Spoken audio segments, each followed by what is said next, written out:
اب سنو، سرکار غریب نواز رضی اللہ تعالیٰ عنہ نے فرمایا 5 چیزوں کو دیکھنا عبادت ہے۔ پہلی چیز قرآن کو دیکھنا، قرآن کو دیکھنا عبادت ہے۔ دوسری چیز کعبے کو دیکھنا عبادت ہے۔ تیسری چیز اپنے پیر کے چہرے کو دیکھنا عبادت ہے۔ چوتھی چیز ان علماء کے چہرے کو دیکھنا عبادت ہے۔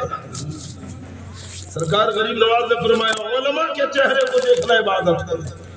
اور 5ویں اپنے ماں باپ کے چہرے کو دیکھنا عبادت ہے۔ سمجھ گئے؟ ماں باپ کے چہرے کو دیکھنا عبادت ہے، اور کسی غیر عورت کے چہرے کو دیکھنا حرام ہے۔ جی بے شک۔ ماں باپ کے چہروں کو نفرت سے دیکھ رہا ہے، اور ادھر ادھر دل لگا کے اس کو جی بھر کے دیکھ رہا ہے، جبکہ اسے دیکھنا حرام، ماں باپ کو دیکھنا ثواب۔ ماں باپ کو دیکھنا عبادت ہے کہ نہیں؟ ارے بولو۔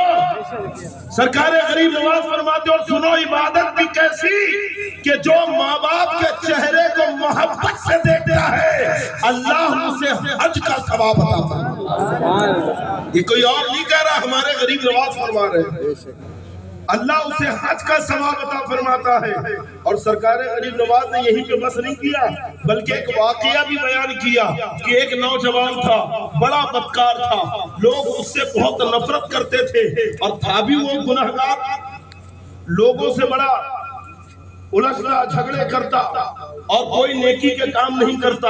ایک دن مر گیا، لوگوں نے اسے قبرستان میں گاڑ دیا، اس کی میت میں بھی لوگ نہیں گئے۔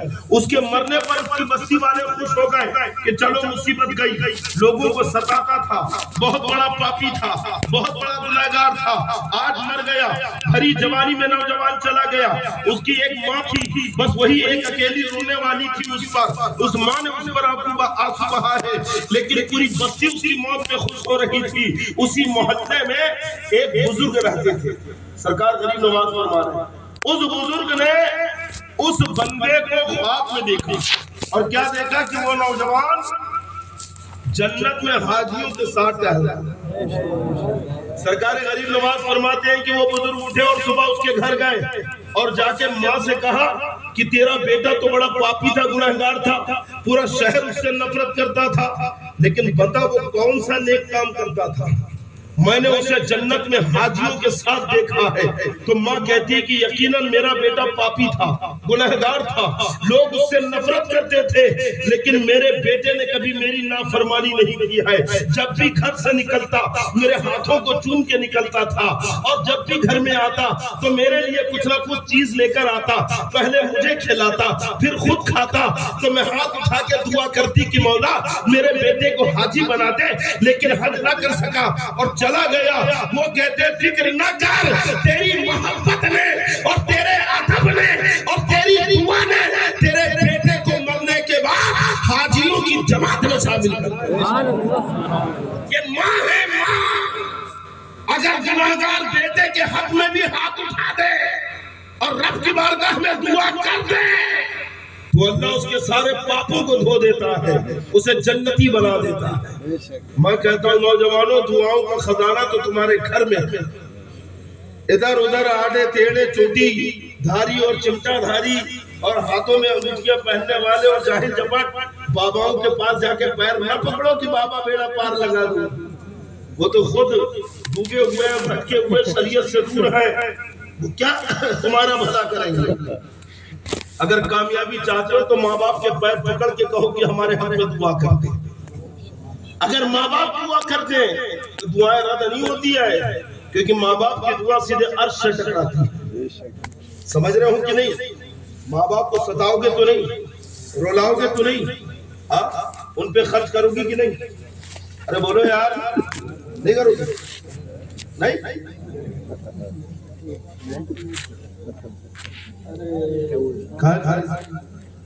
چپ کرا کے چلے گئے۔ قاری صاحب نے بولے چپ رہنا، اس لیے تو چپ نہیں ہے۔ ارے بولو جلدی۔ ماں باپ کے اوپر خرچ کرو گے کہ نہیں؟ کریں گے نا؟ ماں باپ سے محبت کرو گے؟ اگر کسی نے ماں باپ کو ناراض کیا ہو، دل دکھایا ہو، ان سے مزوری کی ہو، تو خدا کے لیے گھر جا کے معافی مانگ لو۔ اچھا خرچ کرو گے کب؟ کماؤ گے تب۔ کمائی نہیں رہا تو کیا خرچ کریں گے؟ بیکاری کاٹ رہے نہیں کاٹ رہے؟ 2 بجے دن میں سو کے اٹھ رہے ہیں، نہ پڑھائی کر رہے ہیں نہ کمائی کر رہے ہیں، بس پڑے پڑے شیخ چلی کے جیسے خواب دیکھ رہے ہیں کہ بات ایک رات میں کروڑ پتی ہو جائے، ایک رات میں لکھ پتی ہو جائے۔ ایسا ممکن ہے؟ ارے حلال حق اور محنت کی کمائی کے لیے محنت بھی کرنا پڑتا ہے، کمانا پڑتا ہے۔ سرکار غریب نواز رضی اللہ تعالیٰ عنہ نے اپنی ابتدائی زندگی میں خود اپنے باغیچے میں محنتیں کی ہیں، پھلوں کو توڑا ہے، انہیں چھاٹا ہے، بازار میں بیچا ہے، اور جو رقم آتی تھی اپنے بھائی بہنوں پر، ماں باپ پر اور غریب مسلمانوں پر خرچ کرتے تھے۔ لیکن آج نوجوانوں کا حال تو یہ ہے کہ کمائی سے بالکل دور، دکھاوے کے پیچھے بہت بھاگے، دکھاوے کے پیچھے۔ شان بادشاہ کی شان بادشاہ کی اور دکان پھوٹانے، اب پھوٹانے کی بھی دکان نہیں ہے، بس پہننے کو ہونا، کھانے کو ہونا۔ ارے باپ کی کمائی پہ کیا کھا رہا ہے؟ ایسا کما کہ تیرے ماں باپ تجھ پر فخر کرے۔ محنت کرو، محنت حلال کی جو کمائی ہوتی ہے نا، تو حلال کی کمائی بھی عبادت ہے، حلال کی کمائی کھانا یہ بھی ثواب ہے، اور اپنی اولاد کو کھلانا یہ بھی ثواب ہے۔ اتنا کماؤ کہ تمہاری اولاد کسی کے سامنے شرمندہ نہ ہو، اتنا کماؤ کہ تمہارے ماں باپ کو کسی کے سامنے ہاتھ نہ پھیلانا پڑے۔ لیکن کمائی کے چکر میں اپنا دین برباد مت کرنا، کمائی کے چکر میں آخرت برباد مت کرنا۔ کچھ لوگوں کو کمائی کی ایسی دھن لگی کہ جمعہ تک نہیں پڑھ رہا، کچھ لوگوں کو کمائی کی ایسی پڑی ہے کہ نمازیں بول، دین سے مطلب نہیں، 5 وقت کی نماز پڑھو اور محنت کر کے کماؤ، جو روزی ملے گی یہ بھی تمہارے لیے ثواب۔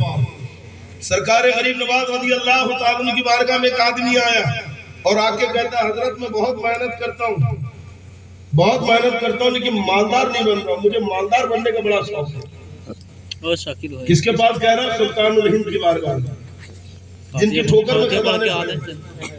کہتا حضرت تو دعا بتا دیں کہ اگر میں پڑھوں تو مالدار ہو جاؤں۔ حضرت نے کہا جب 5 وقت کی نماز پڑھ اور پابندی سے پڑھ۔ کہتا ٹھیک ہے۔ اب وہ گیا، نماز میں لگ گیا، کچھ دنوں میں آیا تھا، اے غریب نواز، اللہ نے ایسا نوازا، ایسی برکتیں دی، ایسی برکتیں دی، رکھنے کو جگہ نہیں۔ ایک تھیلی میں درہم و دینار لایا تھا، حضرت آپ کے لیے بھی لایا ہوں، قبول کر لیں۔ غریب نواز فرماتے کہ جا اسے اپنی اولاد کا خرچہ کر، تجھے اس کا بھی ثواب ملے گا۔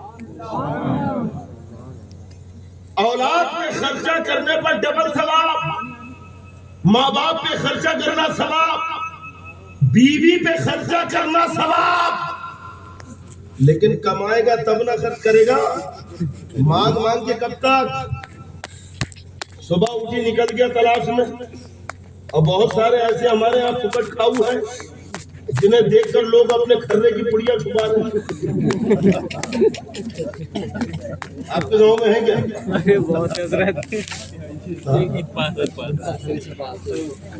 دیکھتے سے گٹکے کی پڑیاں تو آ رہے جلدی، ایسا مٹھا مارتا ہے کہ آدھا صاف۔ چائے کی دکان میں دیکھ لے اگر انہیں تو فوراً وہاں سے اٹھ جاتا ہے۔